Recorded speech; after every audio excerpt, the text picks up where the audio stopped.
I will not show partiality to any man or use flattery toward any person. For I do not know how to flatter, else my Maker would soon take me away. Be silent, and I will speak. If you have any words, answer me, speak, for I desire to justify you. If not, listen to me, be silent, and I will teach you wisdom. Job, chapter 32. English Standard Version. Elihu rebukes Job's 3 friends. So these 3 men ceased to answer Job, because he was righteous in his own eyes. So these 3 men gave no more answers to Job, because he seemed to himself to be right. Job 32. Bible in Basic English. Then Elihu the son of Barachel the Buzite, of the family of Ram, burned with anger. He burned with anger at Job because he justified himself rather than God. He burned with anger also at Job's 3 friends because they had found no answer, although they had declared Job to be in the wrong. And Elihu, the son of Barachel the Buzite, of the family of Ram, was angry, burning with wrath against Job, because he seemed to himself more right than God. And he was angry with his 3 friends, because they had been unable to give him an answer, and had not made Job's sin clear. Now Elihu had waited to speak to Job because they were older than he, and when Elihu saw that there was no answer in the mouth of these 3 men, he burned with anger. Now Elihu had kept quiet while Job was talking, because they were older than he. And when Elihu saw that there was no answer in the mouth of the 3 men, he was very angry. And Elihu the son of Barachel the Buzite answered and said, I am young in years, and you are aged, therefore I was timid and afraid to declare my opinion to you. I said, let days speak, and many years teach wisdom. But it is the spirit in man, the breath of the Almighty, that makes him understand. It is not the old who are wise, nor the aged who understand what is right. Therefore I say, listen to me, let me also declare my opinion. And Elihu, the son of Barachel the Buzite, made answer and said, I am young, and you are very old, so I was in fear, and kept myself from putting my knowledge before you. I said to myself, it is right for the old to say what is in their minds, and for those who are far on in years to give out wisdom. But truly it is the spirit in man, even the breath of the ruler of all, which gives the knowledge. It is not the old who are wise, and those who are full of years have not the knowledge of what is right. So I say, give ear to me, and I will put forward my knowledge.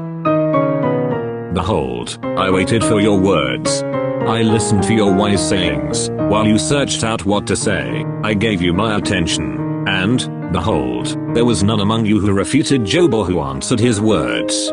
Beware lest you say, we have found wisdom, God may vanquish him, not a man. He has not directed his words against me, and I will not answer him with your speeches.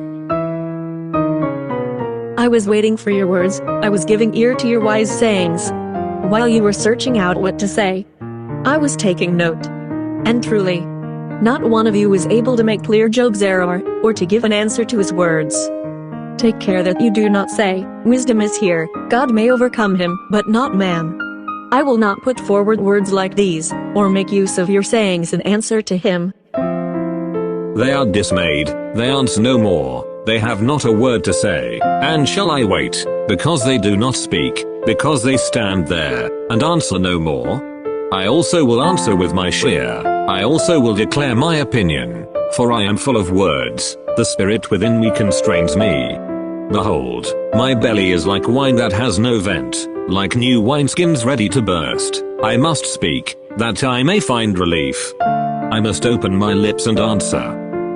I will not show partiality to any man or use flattery toward any person. For I do not know how to flatter, else my Maker would soon take me away. Fear has overcome them, they have no more answers to give, they have come to an end of words. And am I to go on waiting while they have nothing to say, while they keep quiet and give no more answers? I will give my answer, I will put forward my knowledge, for I am full of words, I am unable to keep in my breath any longer.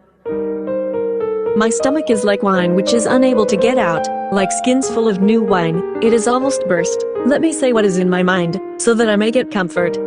Let me give answer with open mouth, let me not give respect to any man, or give names of honor to any living, for I am not able to give names of honor to any man. and if I did, my Maker would quickly take me away.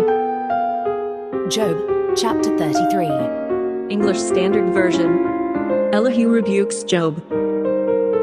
But now, hear my speech, O Job, and listen to all my words. Behold, I open my mouth, the tongue in my mouth speaks. My words declare the uprightness of my heart, and what my lips know they speak sincerely.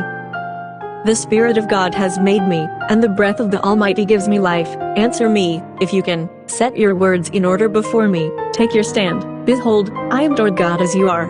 I too is pinched off from a piece of clay. Behold, no fear of me need terrify you. My pressure will not be heavy upon you. Job, chapter 33. Bible in Basic English, Elihu rebukes Job.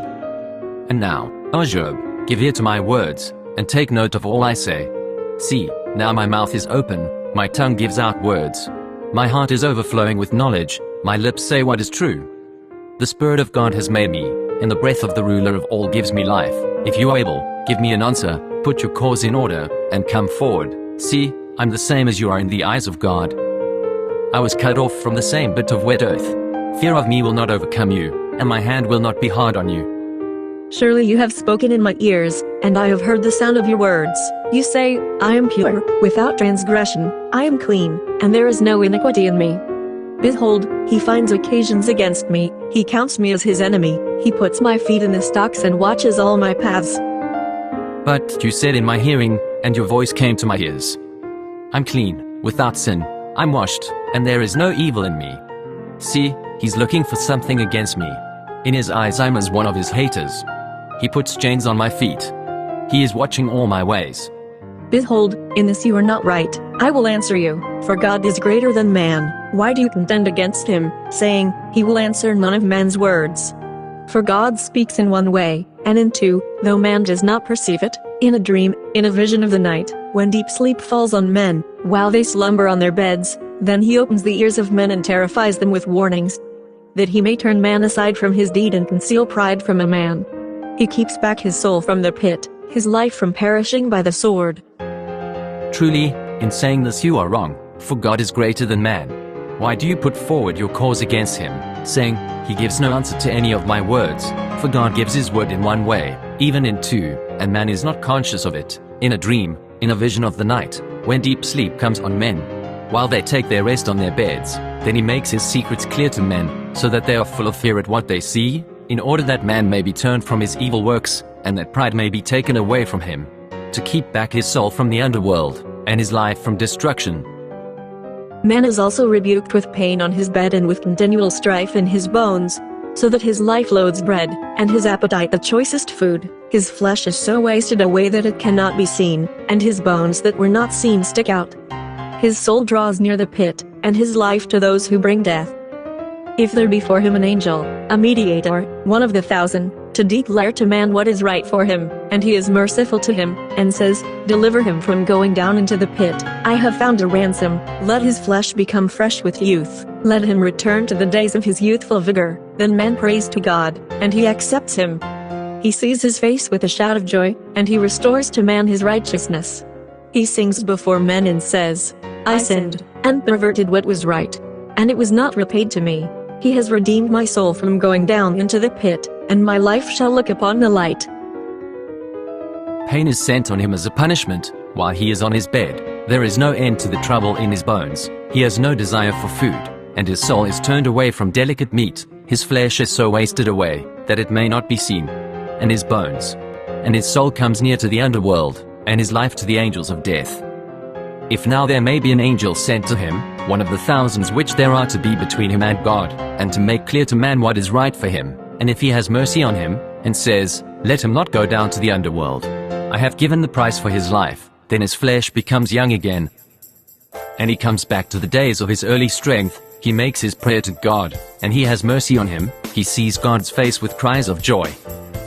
He gives news of his righteousness to men, he makes a song, saying, I did wrong, turning from the straight way, but he did not give me the reward of my sin. He kept my soul from the underworld, and my life sees the light in full measure. Behold, God does all these things, twice, 3 times, with a man, to bring back his soul from the pit, that he may be lighted with the light of life. Pay attention, O Job, listen to me, be silent, and I will speak. If you have any words, answer me. Speak, for I desire to justify you. If not, listen to me, be silent, and I will teach you wisdom. Truly, God does all these things to man, twice and 3 times, keeping back his soul from the underworld, so that he may see the light of life.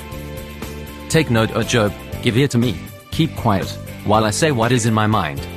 If you have anything to say, give me an answer, for it is my desire that you may be judged free from sin. If not, give attention to me, and keep quiet, and I will give you wisdom.